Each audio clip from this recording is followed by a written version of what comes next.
This is StoryLink Radio. Our stories are presented before a live audience, then recorded for the StoryLink Radio podcast for your on-demand listening pleasure. Please visit StoryLinkRadio.com for show notes, to find out how to join our live audience, and for lots of free stuff, including free audiobooks and much more. This episode is the next chapter in MORTE D'ARTHUR.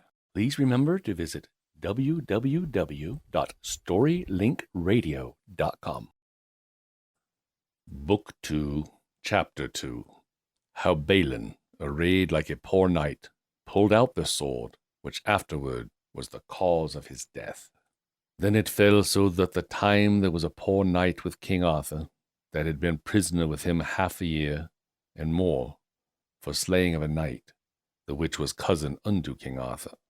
The name of this knight was called Balin, and by good means of the barons he was delivered out of prison, for he was a good man named of his body, and he was born in Northumberland. And so he went privily into the court, and he saw this adventure, whereof it raised his heart, and he would essay it as the other knights did. But for he was poor and poorly arrayed, he put him not far in press.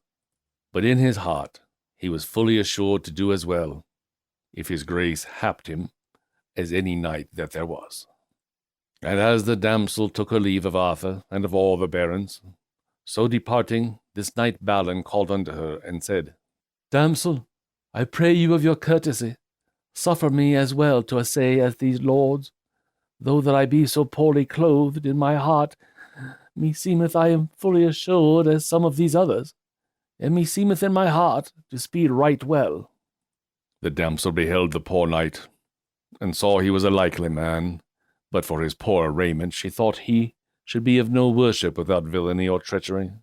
And then she said unto the knight, Sir, it needeth not to put me to more pain or labour, for it seemeth not you to speed there as the others have failed. Ah, fair damsel, said Balin, worthiness and good tatches and good deeds are not only in arrayment, but in manhood, and worship is hid within man's person, and many a worshipful knight is not known unto all people, and therefore worship and hardiness is not in arrayment. By God, said the damsel, ye say sooth, therefore ye shall essay to do what ye may. Then Balin took the sword by the girdle and the sheath, and drew it out easily. And when he looked on the sword, it pleased him much. Then had the king and all the barons great marvel that Balin had done that adventure, and many knights had great despite of Balin. Certes, said the damsel, this is a passing good knight, and the best that ever I found, and most of worship without treason, treachery, or villainy, and many marvel shall he do. Now, gentle and courteous knight, give me the sword again. Nay, said Balin, for this sword will I keep, but it be taken from me with force. Well, said the damsel, ye are not wise to keep the sword from me, for ye shall slay with the sword the best friends that ye have, and the man that ye most love in the world, and the sword shall be your destruction. I shall take that adventure, said Balin, that God will ordain me, but the sword ye shall not have at this time, by the faith of my body. Ye shall repent it within short time, said the damsel, for I would have the sword more for your avail than for mine, for I am passing heavy for your sake. For ye will not believe that sword shall be your destruction, and that is great pity. With that the damsel departed, making great sorrow. Anon after, Balin sent for his horse and armour, and so would depart from the court, and took his leave of King Arthur. Nay, said the king, I suppose ye will not depart so lightly from this fellowship. I suppose ye are displeased that I have shewed you unkindness.